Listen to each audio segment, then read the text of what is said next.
नमस्कार मित्रों, एक नए वीडियो के साथ फिर मैं हाजिर हूं आपके सामने।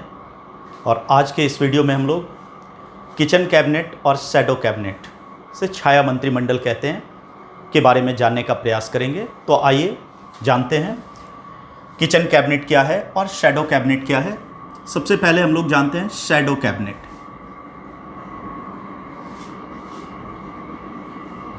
शैडो कैबिनेट या छाया मंत्रिमंडल। शैडो कैबिनेट में एक शब्द कैबिनेट है और उसके पहले जो शब्द है वह है छाया, शैडो। इसका मतलब शैडो शब्द में ही इस कैबिनेट का भेद छिपा हुआ है, उसको हम लोग देखेंगे। लेकिन उससे पहले कुछ तथ्य जान लें कि शैडो कैबिनेट मुख्यतः ब्रिटिश राजनीतिक प्रणाली की विशेषता है और सबसे पहले ब्रिटेन में एक परंपरा के रूप में विकसित हुआ और आज यह कई देशों जैसे कनाडा, फ्रांस, न्यूजीलैंड आदि में अपनाया जा चुका है। और कनाडा, फ्रांस, न्यूजीलैंड, ब्रिटेन में शैडो कैबिनेट पाया जाता है क्योंकि संसदीय लोकतंत्र में इसकी अच्छी उपयोगिता सिद्ध हुई है। शैडो कैबिनेट द्विदलीय पद्धति की विशेषता है। बाई पार्टी सिस्टम में सामान्यतः शैडो कैबिनेट अच्छे तरीके से कार्य करता है। शैडो कैबिनेट को परिभाषित करते हुए, छाया मंत्रिमंडल को परिभाषित करते हुए हम कह सकते हैं कि छाया मंत्रिमंडल विपक्षी दल के द्वारा गठित किया गया एक अनौपचारिक मंत्रिमंडल है जिसमें सत्ता पक्ष के प्रत्येक मंत्री के समानांतर विपक्ष भी अपने एक सदस्य को मंत्री के रूप में नियुक्त करता है और विपक्षी मंत्री सत्ता पक्ष के मंत्री के कार्यों का अवलोकन करता है। इसको समझते हैं ये कैसे होता है। संसदीय प्रणाली में जैसे ब्रिटेन में चुनाव होते हैं, चुनाव में जिस दल को बहुमत मिलता है वह सरकार बनाता है दल और उसे सत्ताधारी दल कहते हैं। हम जानते हैं कि लोकसभा या निम्न सदन, ब्रिटेन में उसे हाउस ऑफ कॉमन्स कहते हैं। तो हाउस ऑफ कॉमन्स में बहुमत प्राप्त दल अपनी मंत्रिपरिषद और उसी के भीतर अपनी एक मंत्रिमंडल बनाता है। वह मंत्रिमंडल या कैबिनेट ब्रिटेन की वास्तविक मंत्रिमंडल है जिसमें विभिन्न मंत्रालयों में मंत्री होते हैं और जो ब्रिटेन में शासन का संचालन करते हैं। लेकिन ब्रिटेन की संसदीय परंपरा में यह विकास देखा गया कि सत्ता पक्ष के कैबिनेट या मंत्रिमंडल के समानांतर विपक्ष ने भी अपना मंत्रिमंडल बनाया। विपक्ष ने अपना मंत्रिमंडल इस रूप में बनाया कि जैसे सत्ता पक्ष में अलग अलग मंत्रालय की देखभाल करने के लिए मंत्री होते हैं, विपक्ष उसके समानांतर अपने मंत्रियों की नियुक्ति करता है। इसे हम एक उदाहरण से समझ सकते हैं कि फॉर एग्जाम्पल सत्ता श्रमिक दल को मिलती है तो श्रमिक दल सत्ता पक्ष है और इसने अपना कैबिनेट या इसने अपना मंत्रिमंडल बनाया। और फॉर एग्जाम्पल इस मंत्रिमंडल में ए, बी, सी, डी इस तरह के बहुत सारे मंत्री हैं। और अगर हम माने कि ए गृह मंत्री है, बी वित्त मंत्री है और सी रक्षा मंत्री है, इस तरह के तमाम मंत्री सत्ता पक्ष के मंत्रिमंडल में ये वास्तविक मंत्री हैं। इन्हें सरकार से एक मंत्री के रूप में वेतन मिलता है, भत्ता मिलता है, इनके विशेषाधिकार होते हैं और इनकी शक्तियां होती हैं। यह वास्तविक मंत्रिमंडल है। लेकिन इसी के समानांतर अगर हम यह माने कि अनुदार दल या कंजर्वेटिव पार्टी प्रमुख विपक्षी दल है तो अनुदार दल भी अपने सदस्यों को मंत्री नियुक्त करता है। फॉर एग्जाम्पल कि अनुदार दल अपने सदस्यों पी को अनुदार दल अपना गृह मंत्री नियुक्त करता है, क्यू को अनुदार दल अपना वित्त मंत्री नियुक्त करता है और आर को अनुदार दल अपना रक्षा मंत्री नियुक्त करता है। ध्यान रखना मित्रों कि यह जो सत्ताधारी दल का कैबिनेट है, मंत्रिमंडल है, यह वास्तविक मंत्रिमंडल है।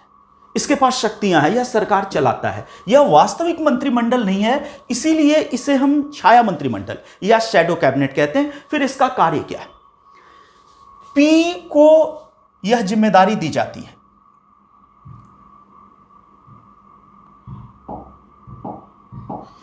पी को यह जिम्मेदारी दी जाती है कि वह ए के कार्यों पर नजर रखे।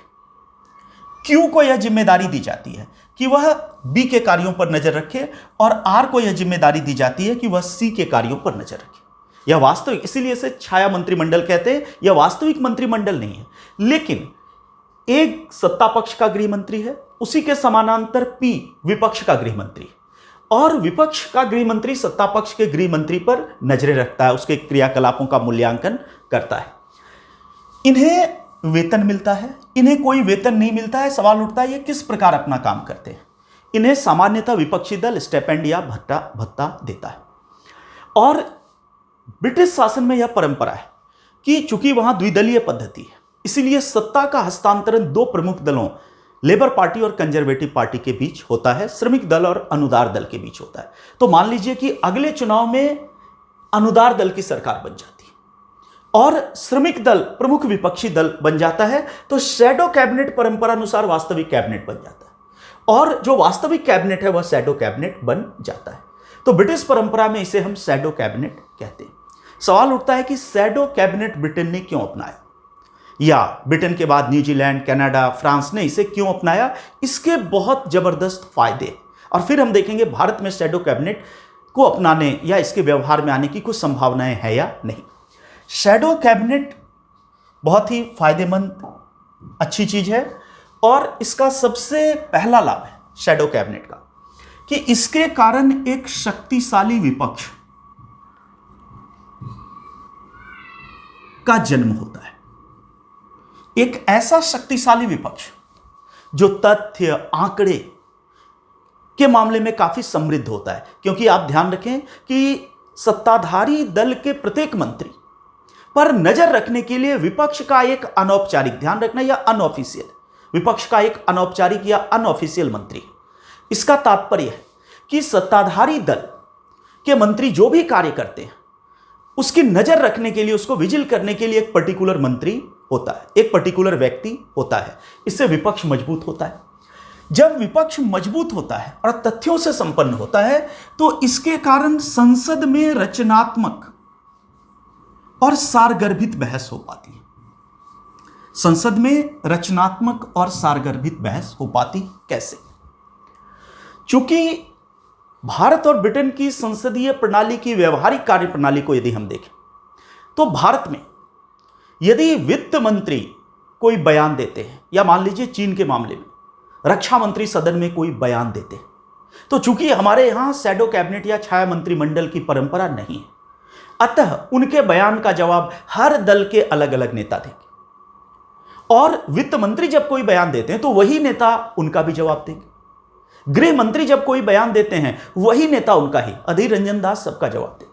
इसका परिणाम यह है कि जवाब तथ्यात्मक नहीं होंगे, बहस तथ्यात्मक नहीं होगी। लेकिन ब्रिटेन के शैडो कैबिनेट की परंपरा में जब ब्रिटेन का वित्त मंत्री सदन में किसी विषय पर बात करता है, उसे उठाता है, उस पर बयान देता है, चर्चा करता है, तो कोई प्रत्येक सदस्य उसका जवाब नहीं दे सकता। विपक्ष का वित्त मंत्री ही उसका जवाब देगा। इसी प्रकार जब ब्रिटेन का रक्षा मंत्री सदन में कोई बयान देता है, तो प्रत्येक सदस्य उसका जवाब नहीं दे सकता, उसका जवाब विपक्ष का रक्षा मंत्री देता है। और चूंकि विपक्ष का रक्षा मंत्री सदैव साल के 365 दिन रक्षा मंत्री के कार्यों पर ही नजर रखता है, इसीलिए उसके पास उतनी ही तथ्यात्मक जानकारियां होती है जितने सत्ता पक्ष के रक्षा मंत्री के पास। तो इसके कारण संसदीय लोकतंत्र में रचनात्मक और सारगर्भित बहस होती है। जब रचनात्मक और सारगर्भित बहस होती है तो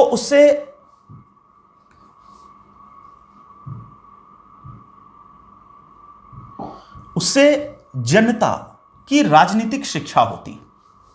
जनता की राजनीतिक शिक्षा का तात्पर्य है कि जनता सरकार की नीतियों और विपक्ष की बहस को ध्यानपूर्वक सुनती है और उसके पास सारे तथ्य पहुंचते हैं। शैडो कैबिनेट का एक फायदा यह भी होता है कि इसके कारण सरकार पर सदैव दबाव रहता है कि एक ऐसा विपक्ष है जो मुझ पर नजर रखता है। इस प्रकार सरकार तानाशाही से बच जाती है। और संसदीय लोकतंत्र की जो एक बहुत बड़ी कमी मानी जाती है कि संसदीय लोकतंत्र में योग्यता की उपेक्षा होती है। संसदीय लोकतंत्र या ओवरऑल लोकतंत्र के बारे में जब हम पढ़ते हैं तो लोकतंत्र को मूर्खों का, अज्ञानियों का शासन कहा जाता है। कल्ट ऑफ इनकम्पिटेंस, अयोग्यता की पूजा कहा जाता है। कारण यह है कि प्रत्येक व्यक्ति को एक मत देने का अधिकार है और जो व्यक्ति प्रतिनिधि चुने जाते हैं उनके लिए किसी शैक्षिक योग्यता का अभाव होता है। इसके मूल में यह भावना है कि गरीब निर्धन हर व्यक्ति अशिक्षित चुनाव लड़े और मंत्री बन सके। तो संसदीय लोकतंत्र की एक बड़ी कमी मानी जाती है इसमें योग्यता का अभाव। उस योग्यता के अभाव को कहीं ना कहीं इसके द्वारा दूर करने का प्रयास किया जाता है। तो शैडो कैबिनेट एक ऐसी चीज है जो ब्रिटिश परंपरा में विकसित हुई। क्या भारत में शैडो कैबिनेट की कुछ संभावनाएं बनती हैं? आइए इस बात को देखने का प्रयास करते हैं कि भारत में शैडो कैबिनेट की क्या संभावनाएं हैं। भारत में शैडो कैबिनेट एक सफल प्रयोग नहीं हुआ, यद्यपि मैं बताऊंगा आपको कि कुछ प्रयास इसके किए गए, लेकिन भारत में शैडो कैबिनेट की मान्यता प्रचलित नहीं है, जिसके दो प्रमुख कारण। पहली बात कि भारत की बहुदलीय व्यवस्था, मल्टी पार्टी सिस्टम। इसका मतलब कि भारत में अनेक दल लोकसभा में कुछ न कुछ सीटें प्राप्त करते हैं। यद्यपि एक प्रमुख विपक्षी दल होता है, लेकिन विपक्ष में अनेक दल होते हैं। ऐसी स्थिति में सत्ताधारी दल के समानांतर एक शैडो कैबिनेट या छाया मंत्रिमंडल बनाना काफी मुश्किल हो जाता है।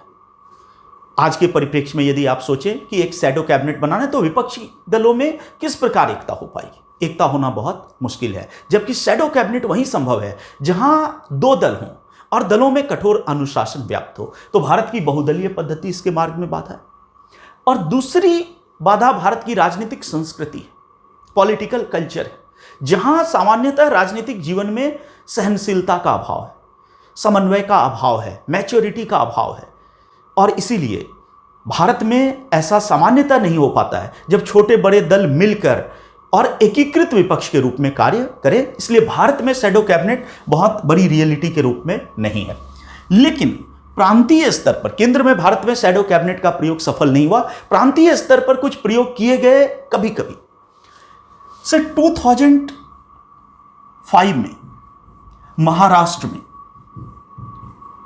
जब विलासराव देशमुख की सरकार थी, विलासराव देशमुख कांग्रेस के नेता थे, मुख्यमंत्री थे, उनकी सरकार थी, तो उनके खिलाफ शिवसेना और भाजपा गठबंधन ने कुछ मंत्रियों को अन्य मंत्रियों पर नजर रखने के लिए नियुक्त किया था, जिसे शैडो कैबिनेट के एक प्रयास के रूप में देखा जा सकता है। 2014 में मध्य प्रदेश में जब शिवराज सिंह की भाजपा की सरकार थी, तो कांग्रेस ने उसी प्रकार अपने कुछ सदस्यों को शिवराज सिंह के कुछ खास मंत्रियों पर नजर रखने के लिए नियुक्त किया था, जो शैडो कैबिनेट का एक प्रयोग माना जा सकता है। 2015 में गोवा में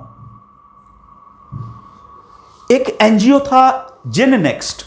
तो जेन नेक्स्ट ने अपने कुछ सदस्यों को मंत्रियों के कार्यों पर सार्वजनिक तौर पर नजर रखने का निर्देश दिया। उसे भी एक सीमा तक शैडो कैबिनेट कह सकते हैं।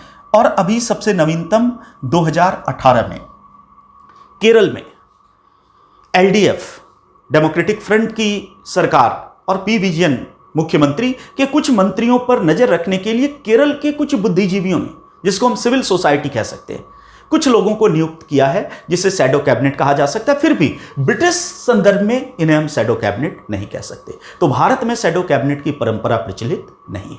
इस तरह हमने पहली चीज देखी कि शैडो कैबिनेट क्या है। उसके बाद दूसरा कॉन्सेप्ट जो आज हमें समझना है इसके साथ साथ, वो है kitchen cabinet. Kitchen cabinet,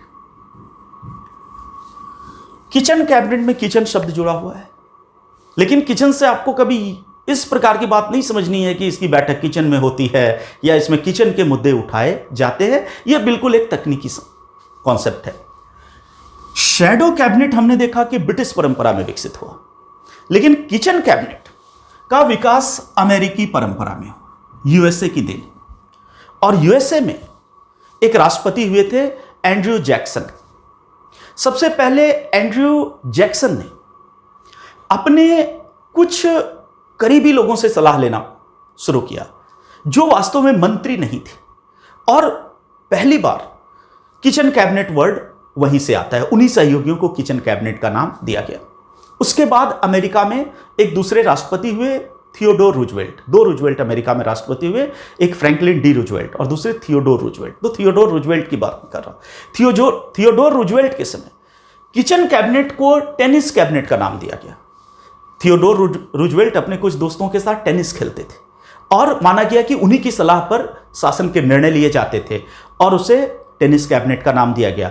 Britain में हैरोल्ड विल्सन, जिन्होंने 1964 से 70 तक सत्ता संभाली थी, ने किचन कैबिनेट के विचार को लाने का प्रयास किया।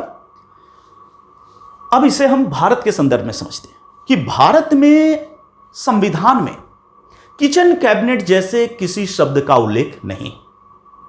भारत के किसी कानून में भी किचन कैबिनेट जैसा कोई कॉन्सेप्ट नहीं है। लोकसभा और राज्यसभा की नियमावली में भी किचन कैबिनेट का उल्लेख नहीं है। कहने का तात्पर्य यह है कि भारत में किचन कैबिनेट पूरी तरह अनौपचारिक है और यह ब्रिटेन और अमेरिका में भी अनौपचारिक है। इसका मतलब इसका कोई संवैधानिक आधार नहीं है, ऑफिशियल नहीं। लेकिन भारत में भी ऐसा माना जाता है कि हर प्रधानमंत्री की अपनी एक किचन कैबिनेट होती है। तो देखते हैं यह किचन कैबिनेट क्या होता है। किचन कैबिनेट की परिभाषा करते हुए हम कह सकते हैं कि किचन कैबिनेट से तात्पर्य व्यक्तियों के एक ऐसे लघु समूह से है। हमेशा ध्यान रखना है कि किचन कैबिनेट कभी भी बहुत बड़ा नहीं हो सकता, यह छोटा होता है। यद्यपि इसमें कितने लोग होंगे इसका कोई निश्चित इसके संबंध में प्रावधान नहीं है, क्योंकि संविधान, कानून, नियमावली कहीं भी इसका उल्लेख नहीं है। एक अनौपचारिक या व्यवहारिक चीज है। सामान्यतः 3, 4, 5 तक लोगों से मिलकर किचन कैबिनेट बनती है। तो पहली बात कि यह मनुष्यों का एक लघु समूह है, व्यक्तियों का एक लघु समूह है जो प्रधानमंत्री का काफी विश्वास पात्र होता है, प्रधानमंत्री का काफी निकट होता है और जिनसे प्रधानमंत्री अत्यंत गोपनीय और अत्यंत आवश्यक विषयों पर परामर्श लेता है। किचन कैबिनेट में मंत्रिमंडल के सदस्य भी हो सकते हैं और किचन कैबिनेट में बाहर के व्यक्ति भी हो सकते हैं। हर प्रधानमंत्री के समय भारत में प्रेस और मीडिया यह कयास लगाता है, अनुमान लगाता है कि अमुक प्रधानमंत्री के किचन कैबिनेट में फला फला है। किचन कैबिनेट में फला फला है का मतलब है कि अमुक अमुक व्यक्ति प्रधानमंत्री के अत्यधिक विश्वस्त हैं, जो मंत्री भी हो सकते हैं और जो मंत्री नहीं भी हो सकते। सवाल उठता है कि किचन कैबिनेट की व्यवस्था अनौपचारिक तौर पर, व्यवहारिक तौर पर क्यों होती है? उसका कारण यह कि हमें ध्यान रखना चाहिए कि अंततः प्रधानमंत्री भी एक मनुष्य है और वह अपने दल का नेता भी है, वह सरकार का प्रमुख भी है। ऐसी स्थिति में राजनीतिक परिदृश्य को देखते हुए कई बार प्रधानमंत्री को ऐसे निर्णय लेने की जरूरत पड़ती है या ऐसे विषय उसके सामने आते हैं जो काफी जटिल होते हैं और जिसके संदर्भ में निर्णय लेने में स्वयं प्रधानमंत्री भी दुविधा महसूस करता है। एक विकल्प यह हो सकता है कि प्रधानमंत्री उसे मंत्रिमंडल की बैठक में रखे, लेकिन मंत्रिमंडल में भी प्रधानमंत्री उसे डिस्कस करने से बचना चाहता है क्योंकि व्यवहारिक परिस्थितियां ऐसी होती। जैसे एक उदाहरण से आप समझें, मध्य प्रदेश में जब शिवराज सिंह की सरकार थी, इससे पहले की मैं बात कर रहा हूं, चुनाव से पहले की, तो व्यापम घोटाला हुआ। माना जाता है कि भारत का सबसे बड़ा शिक्षा घोटाला वही है। व्यापक घोटाला हुआ, शिवराज सिंह सरकार पर यह आरोप लगे। ऐसी स्थिति में पूरे देश में उसके खिलाफ आवाजें उठी। नरेंद्र मोदी ने प्रधानमंत्री के रूप में लाल किले से भाषण देते हुए कहा था कि भ्रष्टाचार के प्रति जीरो टॉलरेंस की नीति होगी। शिवराज सिंह भी भारतीय जनता पार्टी के हैं, एक राज्य के मुख्यमंत्री हैं, दल में उनकी अच्छी पकड़ है। हो सकता है मंत्रिमंडल में भी उनसे सिंपैथी रखने वाले लोग हों।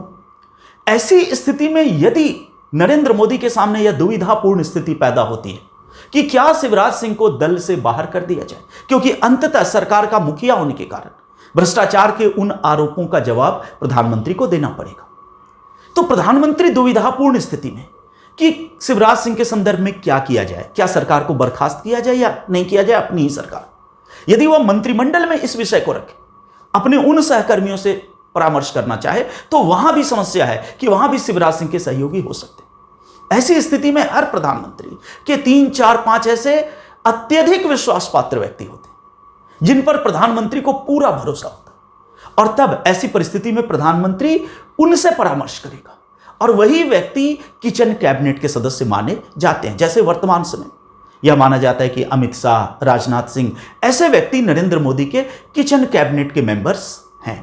जब अमित शाह इससे पहले कार्यकाल में भारत के गृह मंत्री नहीं थे, तब भी माना जा रहा था कि वो पिछले कार्यकाल में नरेंद्र मोदी की किचन कैबिनेट के मेंबर थे। लेकिन मैं फिर दोबारा कहता हूं कि किचन कैबिनेट चूंकि पूरी तरह अनौपचारिक और व्यवहारिक है, इसलिए यह केवल अनुमान का विषय है। संविधान और कानून में निश्चित तौर पर इसके बारे में कोई प्रावधान नहीं है। सवाल है कि इसका नाम किचन कैबिनेट क्यों? इसका नाम किचन कैबिनेट इसीलिए क्योंकि किचन या रसोई घर निकटता का प्रतीक है, प्रगाढ़ता का प्रतीक है, विश्वास का प्रतीक है। इसका तात्पर्य है कि यदि आपके घर में कोई व्यक्ति आता है, यदि वह आपका एक सामान्य मित्र है, बहुत प्रगाढ़ता नहीं है, तो आप उसे ड्राइंग रूम में बैठाएंगे और उससे बातें करके उसको विदा कर देंगे।